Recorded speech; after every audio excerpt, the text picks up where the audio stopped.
Hey, everybody. So if you have been hanging out with us for the last couple seasons of the podcast, you probably remember us mentioning Flaututi in our past episodes. Our friend Molly Sharp, who incidentally was also a guest in season 1, started Flaututi to share her awesome duet arrangements of standard viola rep, which are great for teaching, and it has now grown into a wide-ranging catalog of one-of-a-kind resources for violists and beyond. Steph, do you remember when we played one of the duets from a holiday bundle together? Yes, it's one of my most cherished holiday memories. Aww. But actually, one of my favorites is something that all string instrumentalists would love. It's called Making Double Stops Ring, a guided exploration of just intonation.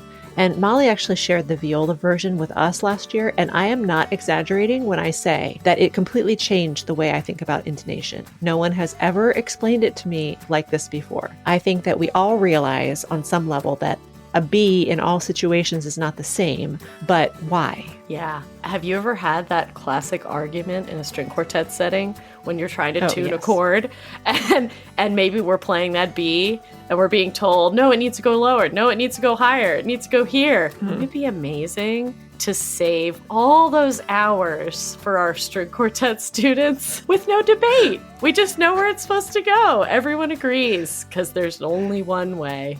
Right. You can just gift them copies of this book. Yeah, exactly. Nothing personal. Just here's a book about intonation.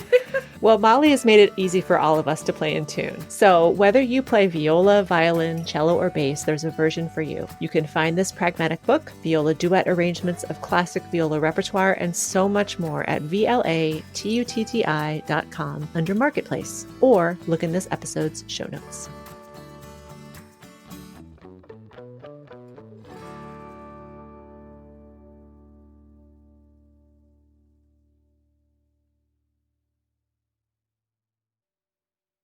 So I have something crazy to tell you about today. I stumbled on something on Instagram that I wanted to know if you've seen before.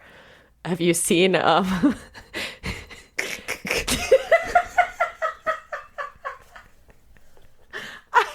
not that funny, but it is. You're funny. Have you seen Deep Tom Cruise? No? What is this? Okay, explain it to me. Go to hashtag Deep Tom Cruise. Just deep, like deep. DEEP. Yes. Okay. Well, first you have to describe it to me. I don't remember the first one that came into my feed. And by the way, listeners, do not ask me why Deep Tom Cruise came up as a suggested reel, but it did. And I also can't explain why I clicked on it, but I did. And the first one, I think, he was talking about something like life related, and I thought to myself, like, this seems like a crazy Tom Cruise thing. So then I went to the hashtag, and there's like videos of Tom Cruise playing guitar and singing. There's videos of him doing magic tricks. Stop. Go check it out. Okay. Is it an account? No, it's a hashtag. Okay. I think it's a TikTok account. That's why I'm surprised it came into my atmosphere, because oh my God. See Tom Cruise? I'm sorry. I know he's wacko, but why is he so hot? Okay, why? Watch a video of him singing. Just watch a video of him singing. Okay, stop, Tom. Stop. So now Google Deep Tom Cruise. I can't with this guy. I cannot. It's not real. It's a deep, deep fake. Oh my God. Oh my God. It's terrifying, right? Oh my God. That is deeply terrifying. It's a dude who has been able to like digitally manipulate his face to look like Tom Cruise's face. Yeah. And it's so real, you guys. I know everyone's going to go look it up. Go look it up. It's so real. Now, I will say there were a couple videos that I watched that it looked like it could have been him, but then some of those guitar videos, he looks very young. Mm-hmm. And I thought, he is kind of a wacky dude, so maybe like he put on a lot of makeup to look younger than he actually is. It's a filter. Maybe Tom Cruise is using the Tom Cruise filter. He's using the Tom Cruise filter. The internet is a crazy place. It is. It really is. It's like the Wild West. It really is. Yep. Welcome to the Viola-Centric Podcast, We are two curious violists creating a safe place to have authentic and challenging conversations in the professional music world. I'm Liz. And I'm Steph. Let's jump in the deep end.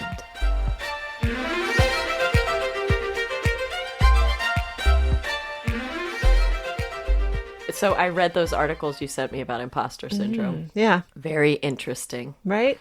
This idea that imposter syndrome is a term that was developed prior to considering the systemic reasons why anyone other than males, particularly white males in positions of power, experience feelings of self-doubt. And we can all identify with this idea of imposter syndrome, right? This concept that there's something that you're doing out there in the world that you feel self-doubt that you're actually qualified to be doing it. I think musicians will immediately resonate with this concept because I think we all have that experience in performance at some point in our lives, multiple times.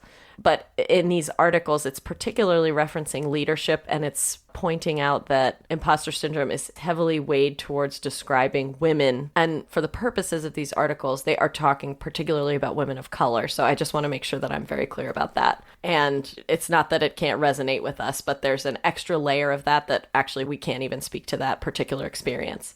But the idea that anytime a woman in a work environment that fosters this culture expresses any sort of limiting belief or self-doubt, anxiety about doing their job, the default reaction is to say, well, you're struggling with imposter syndrome and here's how you can deal with that, rather than addressing the need for systemic change within the workplace culture. And then the other article you sent was their response to try and change that workplace culture. And it's so interesting how that sort of dovetails from some of the things we talked about last episode with diversity and changing the system to reflect the various demographics of the people who live in this country now. And this is sort of a microcosm of that, it seems. It feels that way anyway. I don't know. What did you think? Yeah, well, I have a couple thoughts about this. And the first one is, I know that a lot of us in music have this feeling that we are imposters or we're not qualified to do what we're doing.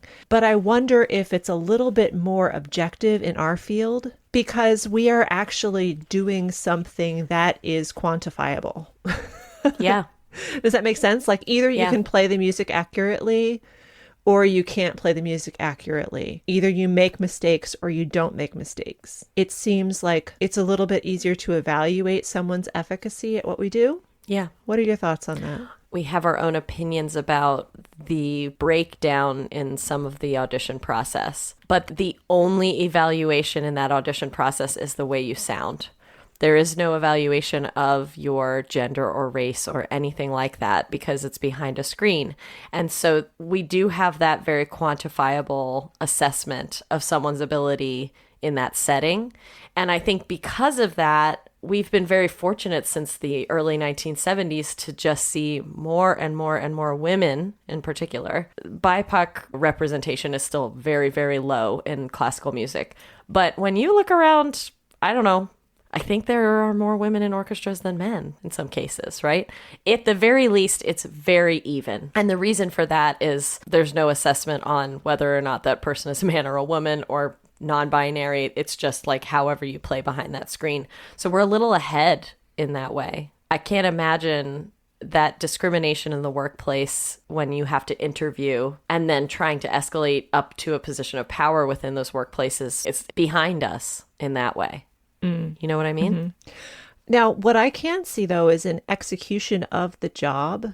I can't put myself first person in this position, but I could see how someone of color may feel like when they speak up or when they voice their opinion in a work situation, even in our work situation, they might be reluctant to do so. For sure. Even when they're qualified. Yeah. And that's the thing is once we get beyond the screen, all of those workplace dynamics then come into play.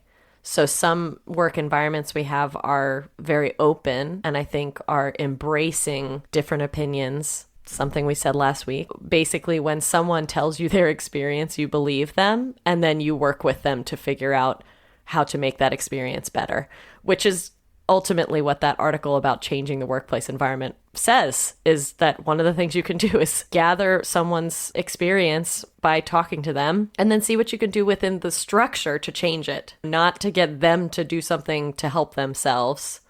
The other thought I had was, and this is something I've been thinking a lot about actually with respect to female leadership over the course of the last 20 or 30 years, which is, I think our sisters who did a ton of work to elevate to positions of leadership in and outside of music. But for the moment, I'll just stick with music and I'll talk about conductors.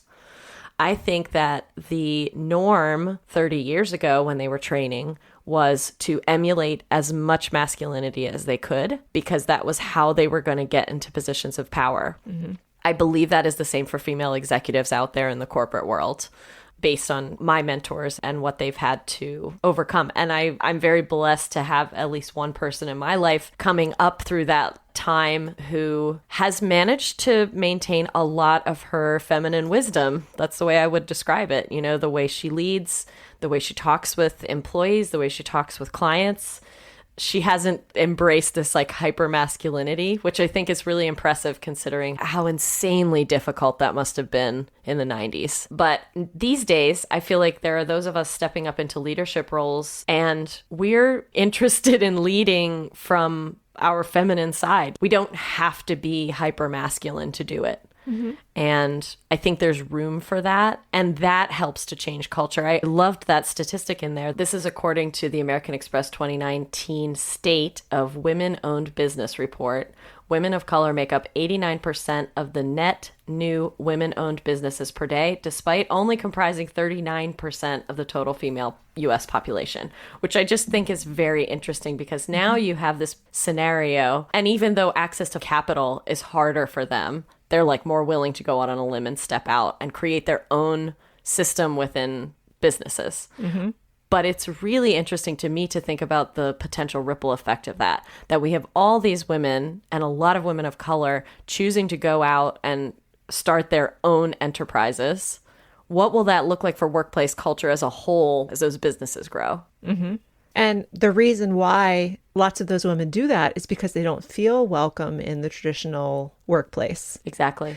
And that's a really interesting thing to talk about because we have been talking about how individuality is what's missing from the orchestral realm. Right. And if we're asking people to be individuals and to bring their full selves, Jodi Ann Burry and Rishika Tulsyan, those are the two authors of these two articles that Liz and I are talking about. Jodi Ann says, I'm being asked to bring my full self to these environments. But when I do that, it's not palatable. Right. To the people who are in charge. That stuck with me too. And so what can we do to make everyone feel safe enough to speak up and to absorb their ideas as valid ideas? What can we do to make them feel welcome and like they are part of it? Yeah. The articles referencing imposter syndrome and this idea of it being rooted in self-doubt kind of does lend itself into part of the conversation that we had with your friend Brian, who is an amazing person. Right? Oh, man. I am so glad he was willing to talk with us. Love that guy. We lost touch for way too long. And I'm just reminded just what a charismatic, thoughtful, deep person he is. Yeah. And I'm so glad that we've reconnected in this way. He showed up as his whole self for the full conversation that we had with him. There were so many very honest perspectives. He's passionate about creativity. He's passionate about education. We talk about this element of fear in creativity. It was just a very moving at times and inspiring conversation. Yeah. Let us know what you think. Enjoy this conversation with my friend and Liz's new friend, Brian Balmages. Hello all, Liz and Steph here. As you know, Liz and I choose our sponsors because we really and truly value authenticity. We can talk most easily about things that we love and use regularly, which is why Potter Violins is such a natural partnership. Yes, Steph and I both have been taking our violas to Potters for years because we know they're a shop that really knows about violas. Their luthiers are some of the best in the country, and I trust them completely with my wooden baby. And not only that, but I'm actually bow shopping right now, which can be overwhelming. But I always go to Potters first because I trust them to help me find the perfect one for my instrument and playing style. Yep, both Steph and I found our violas there. Bottom line is that we both love the Potters team, and we're thrilled to welcome them as a Season 2 sponsor. If you're interested in learning more about what they offer, you can find them at potterviolins.com and at potterviolins on Instagram. Season 2 of the Viola-centric podcast is sponsored by the Arcrest, a wonderfully resonant shoulder pad solution for violinists and violists. The Arcrest shoulder pad features a comfortable foam pad, allowing increased freedom of movement over traditional shoulder rests. You know, I had been playing with significant shoulder pain, and the Arcrest turned out to be just what I needed to create ease of mobility, and now I play virtually pain-free. Yes, and I switched because I was searching for a more vibrant sound. The Arcrest's pad provides for less dampening, freeing up resonance for a fuller sound. In fact, Liz and I are so in love with our Arcrests that we decided to compose a haiku in their honor. So, Liz, you want to go first? I would love to. Delicate contact makes space for deep resonance. My viola sings. It's lovely. Thank I love you. that. How about yours? Okay, mine is playing without pain, freeing my mind and body, sound of resonance. Love that. If you would like more information, you can visit thearcrest.com. That's TheArcrest.com. It's Balmages, yes? It is, all day long. Perfect. Okay, great. And it's Liz, right? It is Liz. Okay. Yeah. Okay, so our guest today is Brian Balmages, who is an award-winning composer and conductor whose music has been performed throughout the world with commissions ranging from elementary schools all the way to professional orchestras. He is a trumpet player, a self-taught pianist, and possibly the most important part, a good friend of our very own Stephanie Knutson from JMU, where they both went to school. Dukes. Go Dukes! Yeah. Go Dukes, I guess. He is a truly prolific current day composer, and in fact, I've had the joy of coaching several of your pieces in viola sectionals all over Fairfax County here in Northern Virginia. So it's a lot of fun actually for me to put a face and personality to the name that I recognized on all of that music. Welcome to the Viola-centric podcast, Brian. Well, thank you. I'm just excited that I've written music that requires viola sectionals. Me too! That alone is like epic. True.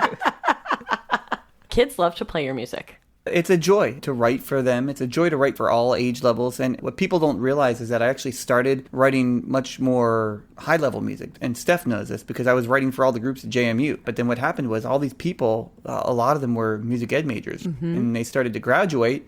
And they went off and taught their elementary, middle school, and high school groups. And they were like, hey, we loved what we played of yours in college, but my kids can't play it. Would you like to write something for my kids? And so I was like, okay, I'll try. Some of it was, what's a good word? Garbage was a good word. Yeah, some of it was terrible, right? Nonsense. No, very sense. Some of it was terrible when I first started, but I didn't let that get in my way, and I just kind of figured a way to fight through that. It's very grassroots then how you ended up sort of being really known for writing great music for student orchestras. It was word of mouth at first. What is it that you love the most about doing it for young people? So for me, I kind of view my career as like a massive musical mutual fund.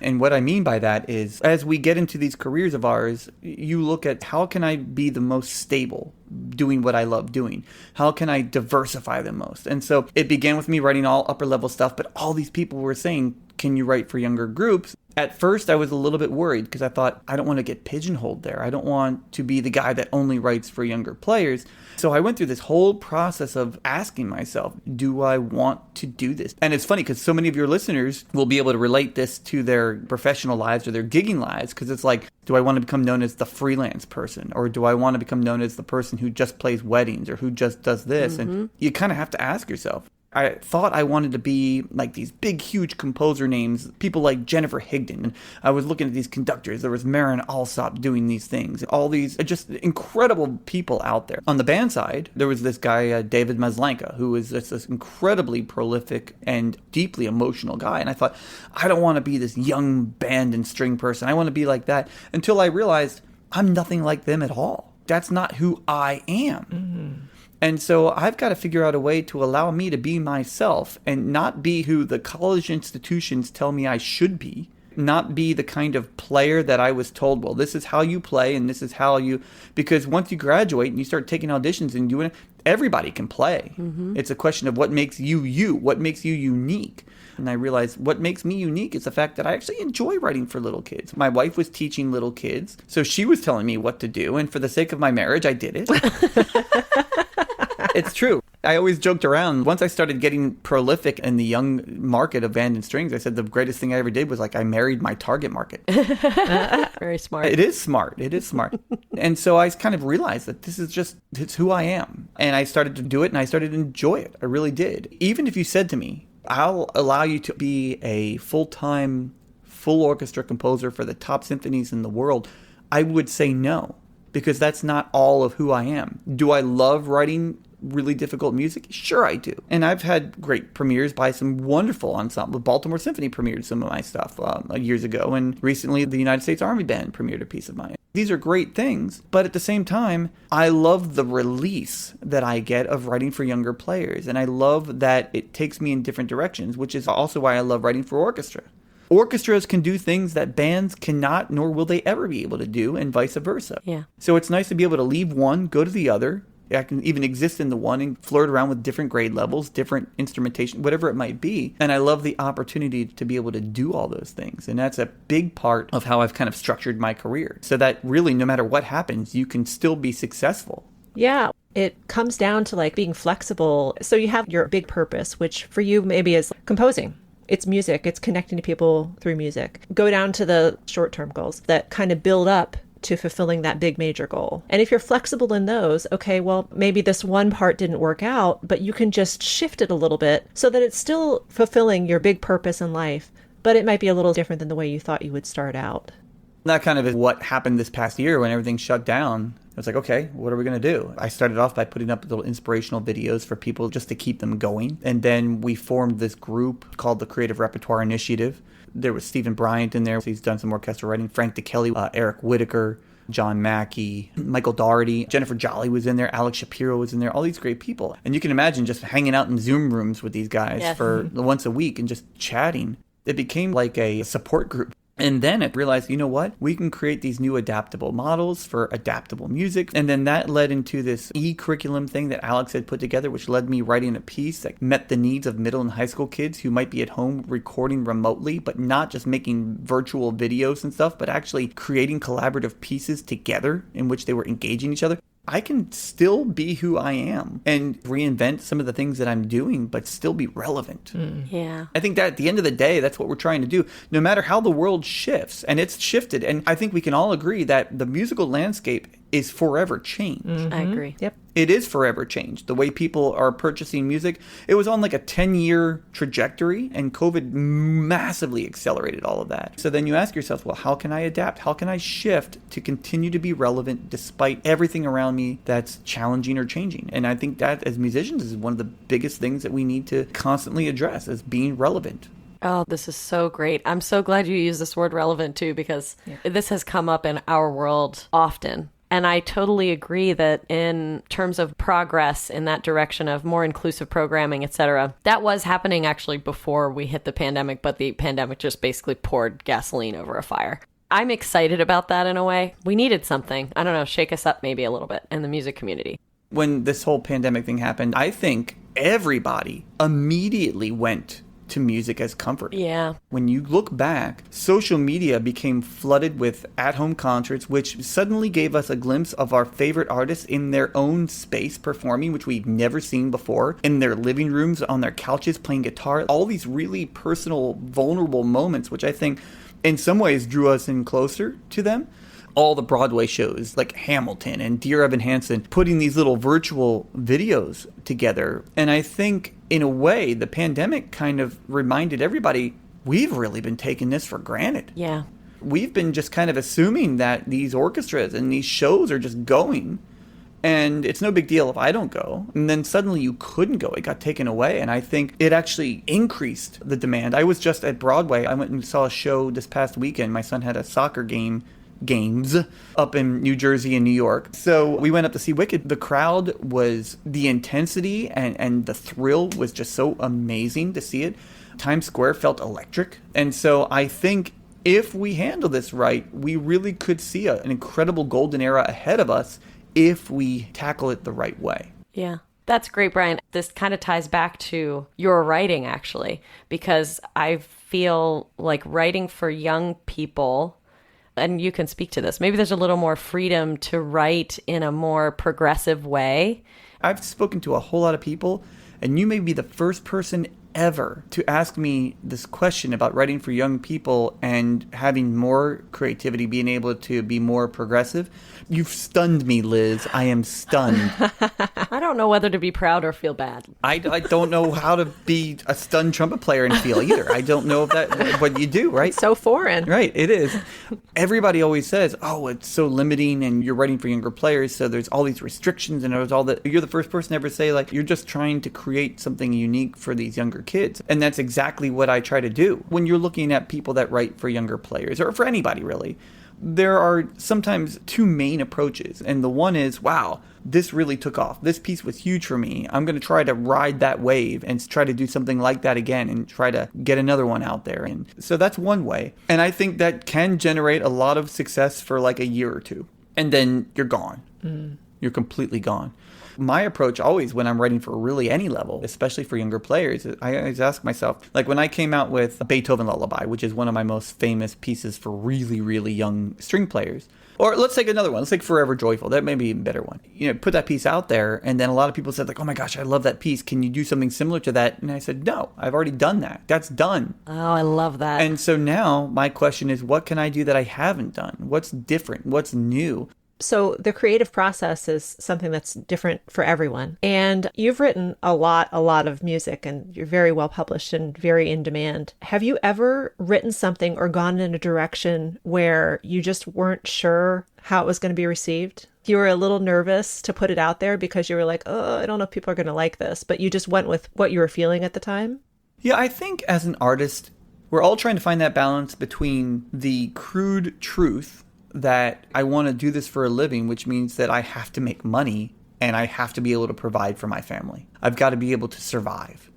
And so there is that reality. But there's the just as significant reality that if I don't do things that are artistically fulfilling for me, I'm going to burn out. And I'm going to tailspin probably just as easily, if not easier, than if I just wasn't making any money. We've got to treat both equally. And so there are definitely pieces that I don't know if I'm even going to publish this piece or not. But maybe they have for me a lot of internal significance or just artistic merit. I take great pride in that. It's always finding that balance because we've got to keep ourselves going, yeah, financially. But if that artistic side of us dies, then it becomes just another gig and you might as well do something completely different that'll make you a whole lot more money. The last thing in the world I want to do is trying to be inspiring other people, trying to be emotionally engaging other people when I'm completely disengaged myself. So it's a balance between the two. We've all had conversations with our colleagues who get to a point where they're like, I just don't even know that what I'm doing is even worth it anymore. This is a hard enough way to make a living. Why not make a living doing something that's more secure and you check it in, or work to live? And I'm not even knocking people who have jobs that they're not passionate about, because people can have a career in something that isn't their favorite thing in the world to do, but it allows them to live life in such a way that they really enjoy it. There's no right or wrong answer there, but I think if we allow our musical careers or composing careers to become sort of this slog, then it stops having the same sort of specialness that it did to begin with. And really, why? Can I give you the why answer? Yes. We can stop podcasting right after this episode. Amazing. Why do I do it? Especially in the last year that it's been so hard. I imagine there are a significant number of people that listen to this who are still struggling, right? The orchestras are coming back slowly. The gig scene is not nearly what it was. There's a lot of question marks still on the table. Maybe they've switched careers. A lot of people have at least partially switched careers. The question is, why do I keep slogging away at it? And the answer is because I believe very, very strongly that, especially in the last year, but it's been the last decade, but especially in the last year, our world is in such desperate need of beauty. And we, as human beings, are in desperate need to be in contact with things that are beautiful. I view one of my responsibilities is, whether it's online in a virtual thing or whether it's in person, to create a space where people can go and suddenly all of that tragedy is turned off. All of that darkness and anger. And I think it's also important that we use this music to showcase what's wrong right now. If we're talking about social injustice, whether it's sexism or whether it's racial or whatever it might be, we owe it to the world to use our music in the ways that we can to highlight that and to teach people about that. I know so many people right now, so many little kids that all they've ever wanted was to be in band or be in orchestra. And there are those kids that are in school right now, and we all know who they are. They don't fit in anywhere. Except when they come to the orchestra room before school or when they hang out in the orchestra room after school. It's the only place they have where they feel like this is where I belong. And so we've got to give them that space, and not only that space to just exist and be in, but that place to be able to express themselves, because if they don't express themselves, they're going to explode. For so many of them, it's a release. It's an emotional release. And when we talk about all this stuff going back to school, I think the arts are more important than anything in the world right now, because that's the one place that all of us can go. Teachers, kids, parents. And we can suddenly just feel whole again, even if only for 10 minutes, 20 minutes. Maybe the orchestra doesn't sound perfectly in tune, but the kids are interacting with each other and they're listening and responding to each other. And somebody plays a wrong note and everybody laughs, and it creates community. That creates that bond. And that's what these kids have been missing. That's why I do it. Yep. And I hope that's why all of the folks listening would do it. We hit upon this really early in the pandemic. This is my personal experience with wanting to come together to do this project in particular, was just the desire to connect. And I think Robin, who's one of our early guests, said it best. She's a nurse, but she's like, I don't feel like music or nursing is my calling. I feel like connection is my calling. And I can do that through music, and I can do it through nursing. And music is like a universal language. It's a great, easy way to connect, because I don't know very many people who don't like music at all. It really is a way to speak on these challenging issues in a way that everyone can hear and not instantly turn off when you don't agree with it. Yeah, well, absolutely. I felt myself getting actually really emotional when you were talking about that, Brian. I was that kid. That was my safe place. No question about it. Same. Also, what you said about performing. It's not important if it's perfect or not. What is perfect? This value of giving people a sense of comfort, a sense of freedom, a sense of joy, a sense of connection through music, and being committed to doing it. It's just the most succinct way I've heard describe our purpose as musicians and as writers of music. It was just very lovely, and you just put it in such a great... And we lose sight of this. We lose sight of it as professional musicians. To go back to writing for young people somehow is more limiting than writing for professionals. Well, that concept, in my opinion, probably comes from professional musicians. We've talked about this recently. At some point, we all kind of had that feeling about music, that the best stuff was written by the guys who were 200 years old, and there's nothing else that can be written, which is just so silly. Everybody alive now, we have things that we have to say. Yes. I mean, at the end of the day, that's what we're talking about, right? Yes. And they're different things than what Beethoven had to say. I have these composers in the Romantic and the Baroque and the classic, all of that. I have a great appreciation for them. But at the same time, when I have access to somebody who I can call or email and get an understanding of, why did you write this? What are you trying to convey?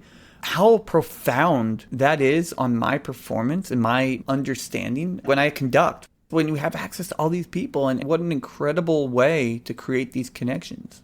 Okay, so to bring this to possibly some of the most contemporary things that you do, can you take us through what happens when somebody commissions something and what's the creative process like for that? How do you get inspiration? Yeah, it changes. I used to try to write every piece the same way. And I was like, you know what? I'm going to get on the computer and I'm going to get into my notation program, right? And then I kind of realized that composing is very much like playing an instrument. There are days that all of us as musicians would wake up and we would pick up our instrument and we would play for like 3 minutes and we would just, I wish I had an audition today because I would crush it. I'm just feeling like $1,000,000. Yep. And then there's those other days that you pick up your instrument and you're like, do I even play this instrument? What is this thing that I am holding? And why does it not feel like what it should feel like? Well, composing is very similar for me. There are some days that I will sit at the computer and be like, oh, I'm going to put this into, and nothing happened. The piece doesn't want to be written that way. I got to try a different way. And so I might go to the piano and I might write things down by hand. And then there are other times that that won't work. And actually the piece that I'm working on right now was one of them. And so I had to start sketching by hand at the table. No piano, no computer, no nothing. Just me, pencil and paper, which is still my favorite way to write. Yeah, I still love doing that. And so that part, the technical process changes and sometimes it evolves. Sometimes I start writing on paper and then all of a sudden it's like, oh, I know exactly where I'm going. And then I just try to keep up with the idea. So that's great too. In terms of the inspiration, it depends on the group. Some people are very specific, right? We're opening up a new orchestral hall. We want you to write a piece to honor that. Or we had a student pass away and we want you to help write a piece. Like I just did a piece. I'm actually going to conduct it. Any of you that are Midwest, come see him. The Perrysburg Orchestra. I'm going to be conducting them at Midwest on a piece called Oliverian Fantasy. And it was a piece written for a kid named Oliver Bartell, who was down in Vero Beach High School in Florida. And just died in his sleep his sophomore year of high school. They think he had a heart defect. They think he probably had gotten up for a minute to use the restroom and immediately just boom, instant. And the crazy thing about it, you want to talk about inspiration. So they were online last spring, like everybody was online. One of the projects that they had done was a composition assignment where he had everybody in the orchestra write a melody. And so he sent me Oliver's melody and said, can you do a fantasy on this? And I wound up writing an entire fantasy based on the melody that this kid wrote. Oh my goodness. And so sometimes the inspiration is very clear. And that goes back to the whole, why do we do it? Why are we pushing through and doing everything that we're doing? Because here's this kid's parents, who he was an only child. Here they are trying to process this whole thing. And when they found out about this commission, they were posting how excited they were. Suddenly, this became a point of joy for them. Oliver had been trying so hard to get into the top group. And this was going to be the year that he would have made the top group. And when they heard the piece, they really felt like he became the top group. And so in a way, that gave them closure. That's a great example of not only inspiration, but again, answering that whole why. It's to make the impossible situation possible. And sometimes they just say, hey, write whatever you want to write. Just do whatever you want to do. And sometimes there's something that I really feel passionate about that I might explore. Sometimes I will just start writing. It's kind of what I'm doing right now. I'm writing this big piece for the UMW Philharmonic down in Fredericksburg. It's their 75th anniversary, and they wanted this like 20-minute long full orchestra piece, which I'm in the middle of right now. It's a combination of student and community. The inspiration became this idea of, here you have people from different walks of life, some that are in the world of college, some of which are in local high schools but are still playing in the group, and then community members, which are either semi-pro players or even pro players. That's like a microcosm of the world right now. You have all these different people from different stages of life and different parts of life who are able to come together in a very short amount of time, do something incredibly beautiful and together. And I just thought, man, isn't that a great example for how the world could be run? It's so good. I am working my way through this book called Big Magic by Elizabeth Gilbert. It's all about the creative process as well. She talks about how creativity and fear are these two things that kind of go side by side, and that you can't put yourself out there in these ways without that very naturally physical experience happening to you because of the way our brains work. You know, it's just something that happens. And so she has this whole suggestion of how you deal with that fear. And I love that you just make the decision to write, that you just want to write. It's funny you should mention the fear thing, because that's a very real thing. And I think it's important for all of us to remember that sometimes, oftentimes, When you put yourselves in those moments where you're really nervous and really fearful and terrified, that can be the moments of the most tremendous amount of growth that you can experience. Mm-hmm. Yes. I look back just before the pandemic, I was premiering a piece with the Army Band, and it was a piece called Love and Light. It was about a lieutenant in the Army who had to deliver her daughter who had passed away. So it was a stillbirth. And so I'm writing a piece for a lieutenant in the Army who had gone through this tragic experience, and it was being premiered by the United States Army Band. I was terrified. Who am I to even touch this subject and the emotions that you're playing with? And the only reason I thought was because she really wanted me to do it. She really wanted me to do it. And I felt like, well, that's why. And that became a massively transformative experience for me. But boy, was I terrified. I mean, completely terrified.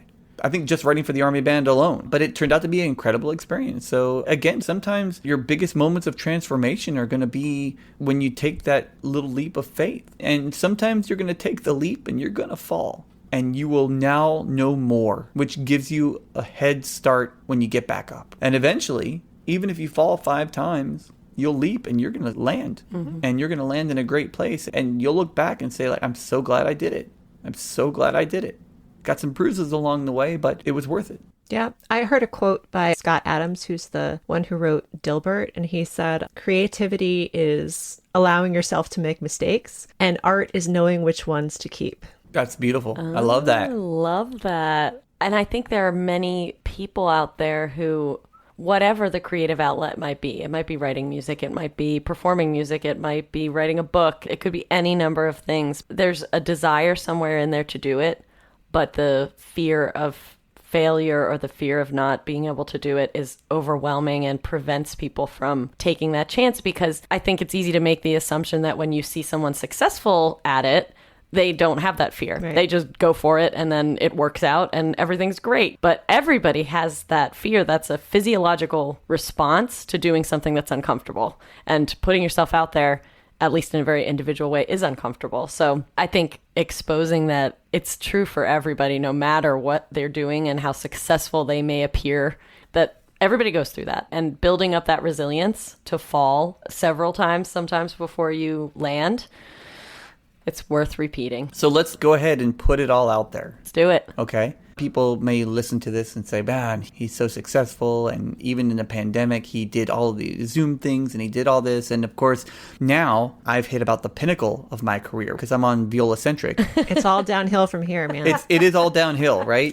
Next thing I'm going to be on is, I don't know, like the contrabass, contraband, whatever they're going to call it. Trumpet podcast. The trumpet podcast. The problem with that is that I view myself more as a conductor. Oh, interesting. That's really interesting. If you were to ask me which one I would drop composing in a heartbeat. Oh my gosh, you guys heard it. This is hot take right here. Yeah, oh no, absolutely. Without even question. The reason why is because I've always been a trumpet player my whole life. And because of that, I've been a performer my whole life. And while I was playing, I was writing music. And I love writing music. I was moving up this composition ladder much, much faster. However, there was no way for me, nor did I have any desire to ever separate myself from the performer. And so the perfect synergy was when I decided to fuse the performer side of me with the composer side. You got the creative side on one side, and then you've got the performing on the other. You fuse the two of them together and you get the conductor. And that became like my ultimate version of me. Mm-hmm. That's why I say that. I would stop writing in a heartbeat. It makes so much sense to me, knowing you and now putting it together. I'm like, obviously. I have to be on stage. I have to be. It's just where I feel like I belong. But I want to go back for a minute. Yes, please. And I want to get very real. When we were talking about fear, I had started this whole thing by saying, you know, people listen to this and they say, oh, he's so successful and he's worked his way through the pandemic and it's not been a big deal. And I think it's really important for all of you listening, like every single one of you, that I have had a lot of them, and I'm still having them, bad days. Okay? Yeah, there are days that I wake up and I'm on top of the world. Yep. I wake up Things are great. I'm inspired to write a piece. I get a call to do a gig and I know it's going to be great and an all-state's coming up and boom, and everything is just fantastic. I get to go to a kid's soccer game and life is on the top of the world. And then there's other days where like my crown achievement was like, I got out of bed today. I managed to get out of bed. And I don't think we talk about that enough. No. Because there's so many people that listen and they're like, okay, here's Liz and Steph and they've got a podcast going. They're talking about all these things that they're doing. They're playing with like local artists. They're doing all this stuff that they're doing. What's wrong with me? Why can't I get it together? And the reality is that there's a lot of days that I can't get it together. There are weeks that will go by that I'm just like trying to barely figure out how to function. And don't get me wrong, I love being a dad. I'm a dad first. I'm a husband first. But there are those weeks that go by where I'm like, all I do is drive my kids to school. I pick up my kids from school. I take them to soccer practice. I pick them up from soccer practice. I go to games and I help them with their homework and I make sure they eat dinner and I go put them to bed and then I just wake up the next morning and I do the whole thing again. And I feel like I have no sense of self whatsoever. And it's okay to acknowledge that. It is absolutely okay to acknowledge that because on the surface, it seems like I'm wildly successful. And I'd like to think that I am pretty successful, but it doesn't come without these other things that all of us are going through. And I want to make sure everybody understands that there's, even in a non-pandemic situation, the most terrifying thing that I ever go through every time is a commission. When I start a commission, you're looking at a blank piece of paper. And there's somebody paying you a pretty decent amount of money that's saying, hey, Brian, I love everything that you have written. And I know that what you're going to write is going to be amazing for us. There's not even doubt. So here's a blank piece of paper and a check. Can't wait to see what you're going to do. Okay, love you, bye. And that's hard. It is absolutely hard. So you do have to have relatively thick skin. You have to have a big heart. And you got to realize that some days you're just not going to do really well. I just wanted to let everybody know that. Thank you. Because a lot of you are like, look, I'm trying to gig and it's not happening and I'm done. Yes. I don't care anymore. Yep. And no, you should care because we need you out there, folks. I wish we would get over this notion that if you're not in a professional full-time symphony orchestra, that you haven't made it. That's not true at all.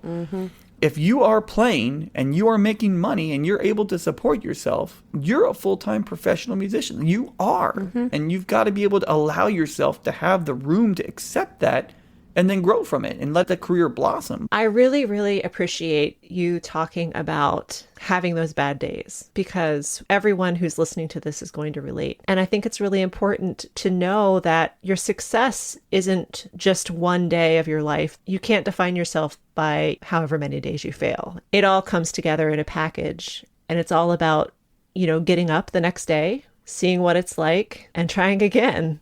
And if there's one thing that I've learned, having gone through all of this, number one, it's reinforced my immediate tribe around me and how much I rely on them and how valuable they are to me.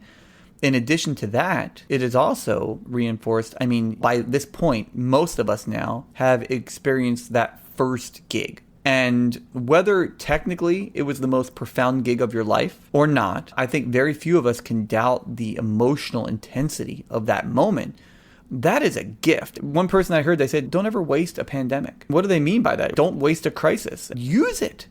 And for me, this crisis has meant every time that I make music, I'm going to make it more intensely than I've ever done before. Steph, when I get onto a podium, I'm very passionate, always. But suddenly now, that's no longer good enough.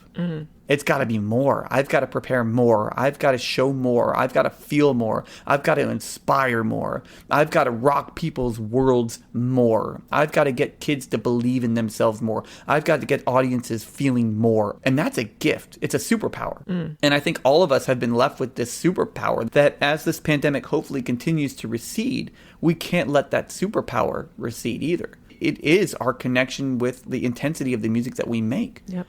Yeah, I can't thank you enough for being so honest about that vulnerable piece of bad days and good days.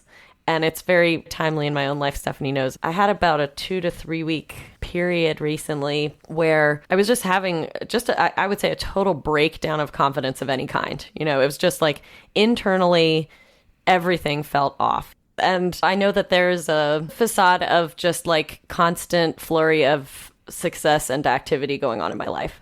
And it feels vulnerable, but also good to share that in our forum that you guys, like, I know I don't feel confident all the time. There's often times that I don't feel good. And there are often days that the only thing I can do is get out of bed and do the stuff that I have to do to get through the day. And that's just human. I don't know. What about you, Stephanie? Oh, yeah, totally. I mean, I totally relate to what you were saying, Brian, about just getting up, making sure my kids are up, getting them. I mean, this week we came back from work, which was like a flurry of activity and excitement. And we came back. And then the last 2 days have been the most mundane of existence. It's been getting my kids up, making sure they had their lunch, doing things I need to do during the day. Like you said, they get home, they go to Girls on the Run or whatever it is that they're doing, and I make dinner, and we go to bed, and I'm in bed by 10:30. Yep. Right. Well, and the thing is, I think we go from those moments where suddenly it's like, I'm back in my element. Yes. Yeah. I'm doing it. And then I don't want to say you get dragged back, because we all search for balance in our lives, balance of family and personal versus professional. But right now, I think we're just hyper aware of when we're not working. Like right now, I'm about a month to a month and a half at home. And suddenly that doubt, it's like, wait a minute, nobody's having me out. Am I relevant anymore? And that's what we all went through for the last year. Mm-hmm. And damn it, yes, I am relevant. Yep. Not because of me, but because of what I'm trying to bring to the world. So you got to remind yourself about that. But sometimes the doubt wins. And those are the days that it's hard to get up. But you know that you're going to get back up the next day. And eventually, I don't care how long that's going to linger, eventually I will win. Eventually, I will get up and that will be gone. And I will find my way. And I will persevere. I will gig. I will make the world better. I will bring beauty into this world, damn it. And so be it. I will win. It's so good. Also, I wanted to ask, you mentioned how important family is and that you identify as being a husband and a father. And you also talk about your reasons for why you keep doing what you're doing. This is just a personal curiosity. Do you have core values for yourself? Have you done that kind of work before? I absolutely do have core values for myself. And what I will say is that I've listened to, we all have, interviews with countless number of incredibly successful people who are divorced multiple times, or it might be very happily married, but they go back and they say like, yeah, I just missed so much with my kids, but now that they're older, I've reestablished that relationship, like all those things. And one thing that I decided a very long time ago, I said, look, when I look back at my life, and this is pandemic and everything, when I look back, I do not want to say I wish I had had more time. I wish I had been more involved. I wish I did more of this. My kids right now are 12 and 15. And if you were to say to me today, stop and rewind, would you wish you could have done it differently? My answer would be no. I have sacrificed. I mean, at some point, you got to put your actions where your words were. I had a performance in Carnegie Hall. I skipped it because it was my son's first birthday. My first son's first birthday. And I knew I'll have more performances in Carnegie Hall. There'll be another one. I will not ever get another first birthday. Mm-hmm. Does he remember it? No. Does my wife remember it? Sure. Do I remember it? Absolutely. And does he know that I was there now at the age 15? Sure, he knows. Sometimes I got to realize, like, this is a great opportunity, but I get one shot at this whole dad thing. I get one shot at this whole husband thing. I get one shot at so many of these different things. And I'll have the rest of my life to go to Carnegie Hall. So good. I love that exercise of thinking ahead. 5 years from now, if you look back on this moment, how do you want to have handled that moment? Mm-hmm. Because especially in our business, you do feel that pressure of that instant opportunity. And you don't want to worry that that opportunity is going to somehow, it goes away and it never comes back or whatever that might be. It's just, yeah, it's great. Oh my gosh. This has been so fun. Yeah. I'm so glad that you said yes when I pressured you to be on the podcast. You didn't pressure me. I love you. It was great. No, I would have died in a heartbeat. Oh. This absolutely awesome to get to know you. And thank you for being so open and frank and for joining us today. My pleasure. Thank you so much for listening today, and thanks also to our Season 2 sponsor, Arkrest. Another thanks to Alto Clef Gifts, where you can purchase viola-centric shirts and mugs and a variety of other fun items featuring our beloved Alto Clef. You can support our future episodes by supporting our sponsors through our PayPal link or Venmo, and by rating and reviewing us on Apple Podcasts. And please consider sharing your favorite episodes with your music-loving friends. Our episodes are produced by Liz O'Hara Starr. The viola-centric theme music was written and produced by JP Wogerman and is performed by Steph and myself. Thanks again for listening. Let's talk soon.